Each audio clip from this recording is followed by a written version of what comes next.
پوچھا گیا تھا کہ بہت سی روایتوں میں بات منع کی گئی ہے کہ لڑکیوں کو سورہ یوسف کی تعلیم دینا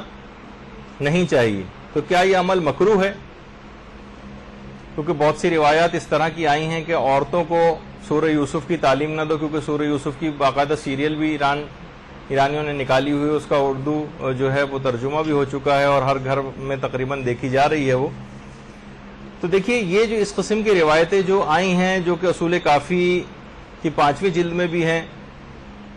اور امیر المومنین سے بھی ایک روایت منسوب کی جاتی ہے، اللہم صلی علی محمد وعلی محمد.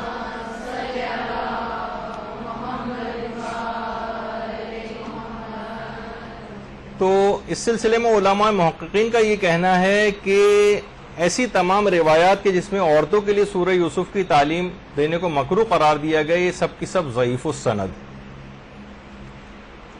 اور تحقیق یہ ہے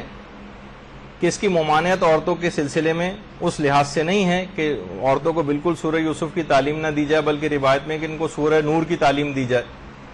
کیونکہ قرآن پورے کا پورا نور ہے، قرآن پورے کا پورا ارشاد ہے، قرآن پورے کا پورا ہدایت ہے. ایسا نہیں ہے کہ اس کی آیتیں کچھ افراد کے لیے مفید ہوں اور کچھ افراد کے لیے نامناسب ہوں. البتہ وہ افراد کے جن کے دلوں میں کوئی مرض ہوتا ہے اور ان کا مرض اور زیادہ ترقی کر جاتا ہے، یضل بہ کثیرا و یہدی بہ کثیرا، اس کا مصداق کچھ اور ہے. لیکن عام طور پر یہ نہیں کہ یہ کچھ سورے ایسے ہیں جو عورتوں کے لیے نقصان دہ ہوں، اس وجہ سے ان کی تلاوت یا ان کے اس کے متعلق غور و فکر کرنا یا ان کو پڑھنا ان کے لیے مکروہ ہو. بلکہ کہا یہ جاتا ہے، علماء فرماتے ہیں کہ یہ سورہ عورتوں کو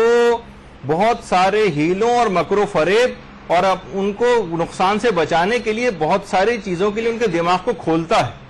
اور یہ جو روایت میں بہت ساری چیزوں میں آیا کہ سورہ یوسف کی تعلیم نہ دو بلکہ سورہ نور کی تعلیم دو، تو اگر وہ خاص پہلو زلیخا والا اس کے اندر اگر مد نظر رکھ کر یہ بات کہی گئی ہو کہ اس وجہ سے سورہ یوسف کو مکروہ قرار دیا گیا، تو سورہ نور کے اندر تو اس سے زیادہ کھل کے احکام آئے ہیں جس کے لیے تاکید آئی ہے. زنا تک کی حد اس کے اندر مثلا جو ہے وہ بتائی گئی ہے، اور سورہ نور کے اندر احکامات پڑھیں تو اس کے اندر تو اس سے بھی زیادہ بڑھ کر باتیں کی گئی، تو اس کو منع ہونا چاہیے تھا اس لحاظ سے. تو بہرحال قرآن کے اندر ایسا نہیں ہے، اور سب کے سب جو ہے پورا قرآن ہدایت ہے. اور اس سلسلے میں جو علماء نے فرمایا کہ جو روایت آئی ہیں ان کی سند جو ہے ضعیف ہے، لہٰذا اس لحاظ سے یہ کراہیت کا حکم اس کے اوپر نہیں لگے گا. البتہ ایک بات اور کہ نامحرموں کے سلسلے میں شیطان پر قابو پانے کا، چاہے وہ نوجوان ہوں، لڑکے ہوں یا لڑکیاں ہوں، ایک عمل جو ہے وہ علماء نے خاص طور پر جو ہے وہ بتایا ہے. جیسے رجب علی خیاط صاحب وہ فرماتے تھے اور رفع میں سے گزرے کہ جیسے ہی کسی نامحرم پر نگاہ پڑے یا کوئی میلان پیدا ہو، اس کی طرف کوئی جھکاؤ، تو فوراً اپنی آنکھوں کو بند کرے اور اپنے سر کو جھکا لے اور یہ کہے کیا خیر حبیب و محبوب صلی علی محمد و آلہ. تو فوراً وہ جو منفی خیال ہے اس کے دماغ سے فوری طور پر رخصت ہو جائے گا. یا خیر حبیب و محبوب صلی علی محمد و آلہ.